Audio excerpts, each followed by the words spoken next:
League का mission Karachi MQM से कुर्बतें बढ़ा ली। लीगी रहनुमाओं की मुत्तहदा क़यादत से मुलाकात। नवाज शरीफ का खुसूसी पैगाम पहुंचाया। दोनों जमातों का वसाइल की मुनसिफाना तकसीम पर इत्तफाक। मुश्तरका मुशावरती कमेटी के जल्द ऐलान का इंदिया दे दिया। लीगी वफ़द की जमीयत उलमा पाकिस्तान के सेक्रेटरी जनरल शाह ओवैस नौरानी से भी मुलाकात। ख्वाजा साद रफ़ी का कहना था पीर पगाड़ा की खिदमत में भी हाजिर हुए। खंडर बने कराची की तरक्की के लिए मैंडेट की चोरी रोकना होगी। खालिद मकबूल सदीकी ने कहा हुक्मरान दोस्त आइन अब मजीद नहीं चल सकता। ऐसी जमहूरियत का ख्वाब देखें जिसका फायदा आम आदमी को मिले।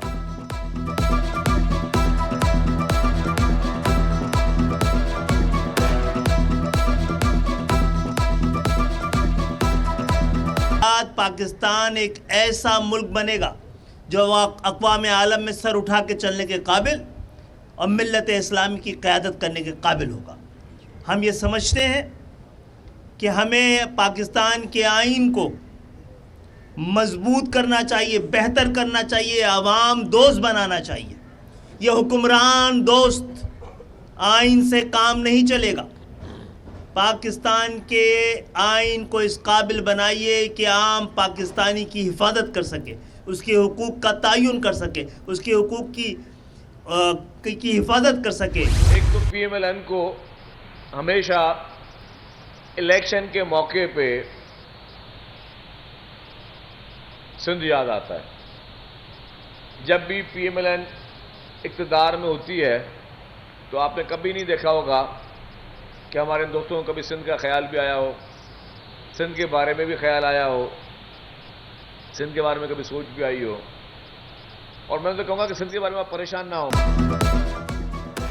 जितने मर्जी इत्तेहाद बना लें नाकामी मुखालफीन का मुकद्दर बनेगी। रहनुमा पीपल्स पार्टी शर्जील इनाम मेमन की नून लीग को शिकस्त पर पेश की मुबारकबाद। कहा नून लीग को इलेक्शन में सिंध याद आ जाता है। सिंध के अवाम खिदमत करने वालों को जानते हैं। पीपल्स पार्टी सिंध के साथ पंजाब और बलोचिस्तान में भी कामयाबी हासिल करेगी। अगले वज़ीर आज़म का डोमिसाइल सिंध से होगा। एमकेएम की अवामी राब्ता मुहिम लांडी टाउन में अवामी इज्तिमा, शहरियों और कारकुनों की बड़ी तादाद में शिरकत। मुस्तफ़ा कमाल का कहना था कि कराची की 22 नशिस्तें जीतेंगे। फारूक सत्तार बोले हमारी कोशिशों से मरदमशुमारी में 70 लाख लोगों का इजाफा हुआ। खालिद मकबूल सदीकी ने कहा हम समझते हैं पाकिस्तान के आइन में बड़ा इबहाम है। ये आइन पाकिस्तान की हिफाजत कर सका न अवाम के हुकूक की। मुत्तहदा कायदीन का अवाम की खिदमत का सिलसिला जारी रखने का अज़्म।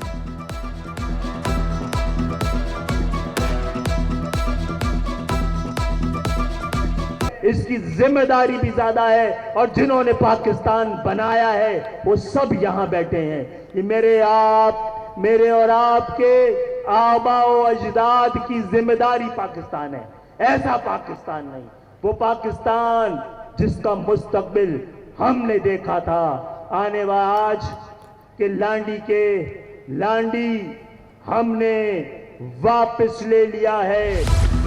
मेयर कराची शहर को सरसब्जो शादाब बनाने के लिए सरगर्म। हिजरत कॉलोनी में बच्चों और पार्टी कारकुनों के हमरा शजरकारी की। मुर्तज़ा बहाब का कहना था कि बल्दिया उस्मा शहर के तमाम पार्कों और अहम शाहराहों पर शजरकारी कर रही है। दरख्त लगाना और उसका ख्याल रखना बेहतरीन सदका जारिया है। आइए अपने शहर और इलाके को सरसब्ज बनाएं।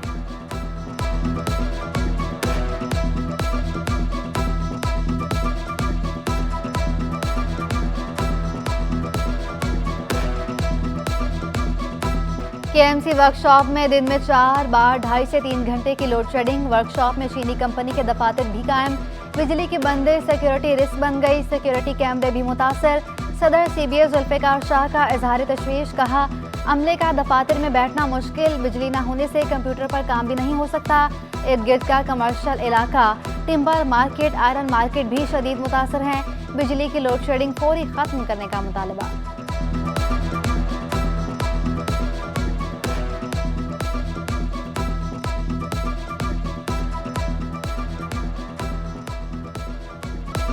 रोशनियों का शहर अंधेरों में तब्दील। बिजली की बंदिश के साथ गैस की किल्लत का भी अजाब। बिजली की गैर एलानिया लोड शेडिंग से शहरियों का जीना मुहाल। मुख्तलिफ इलाकों में 12-12 घंटे की बिजली बंदिश। बिजली आती नहीं, भारी बिल आ जाते हैं, शहरियों का शिकवा। गैस बहरान से परेशान सार्फिन ने शिकायत के अनबार लगा दिए। कहा, गैस आने का वक्त है, ना जाने का गैस की लोड शेडिंग का कोई शेड्यूल मुकर्रर नहीं।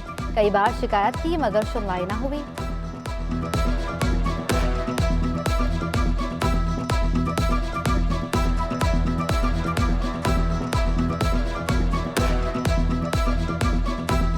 उबलते गटर, गंदगी के ढेर और जगह जगह गंदा पानी बन गई कराची में हर गली मोहल्ले की कहानी। न्यू कराची सेक्टर 5D में सीवरेज का निजाम तबाही के दहाने पर पहुंच गया।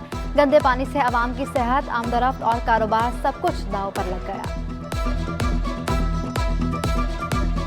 नाले, गड्ढे और बच्चे आते हैं ट्यूशन के लिए और अभी गिरते पड़ते। अभी कल बच्चे गिर गया, एक हमारी बहू गिर गई थी आगे। बच्चों के कपड़े नापाक हो जाते हैं, मदरसे जो जाते हैं वो कीचड़ में गिर जाते हैं अक्सर, इसलिए ना ये गंदगी ये साफ ही नहीं। ली मार्केट और अतराफ में तजावुजात से कारोबार शदीद मुतासिर। ताजिर बरादरी ने एक्शन लेने का मुतालबा कर दिया। ताजिर अब्दुल्ला यूसुफ जई का कहना था कि सुप्रीम कोर्ट के अहकामात पर अमल दरामद किया जाए, तजावुजात का फौरी खात्मा किया जाए। अहलियान इलाका का मुतल्लिका इदारे की जिम्मेदारान के खिलाफ कार्रवाई का मुतालबा। गवर्नमेंट का काम है, गवर्नमेंट को हटाना चाहिए ये चीज़ें। अगर गवर्नमेंट एक्शन नहीं लेती है तो फिर मजबूरन फिर आवाम जो है ना यहाँ पर ठेले वेले लगा के बैठ जाएगी। जो रोड गवर्नमेंट ने हम लोग को फराम किया है 50 फीट का, वो रोड हमें पूरा मिल सके ताकि आने वाली गाड़ियाँ भी रोड क्लियर हो जाए, जाने वाली भी क्लियर हो। मधुबाला हथनी की चिड़ियाघर से सफारी पार्क मुंतकली का मामला इल्तवा का शिकार। इंतजामिया की जून और फिर सितंबर की डेडलाइन भी गुजर गई। सफारी पार्क मुंतकली के लिए ताहाल इंतजामात मुकम्मल ना किए जा सके। आर्मी तंजीम फॉरपॉज का ट्रेनर हथनी को तरबियत देने के बाद वापस रवाना हो गया। फॉरपॉज हुकाम के मुताबिक हथनी की इब्तदाई तरबियत मुकम्मल हो चुकी। खुसूसी कंटेनर में दाखिल होने, बाहर निकलने और खाना खिलाने की तरबियत दी गई। गैर कानूनी मुकीम अफगान बाशिंदों की वापसी का सिलसिला जारी। हाजी कैंप होल्डिंग सेंटर से मजीद 150 अफगान शहरी चमन रवाना। 11 रोज में 732 अफगान शहरियों को चमन बॉर्डर भेजा जा चुका। अफगान शहरियों को बजरिया बस सख्त सिक्योरिटी में चमन रवाना किया गया।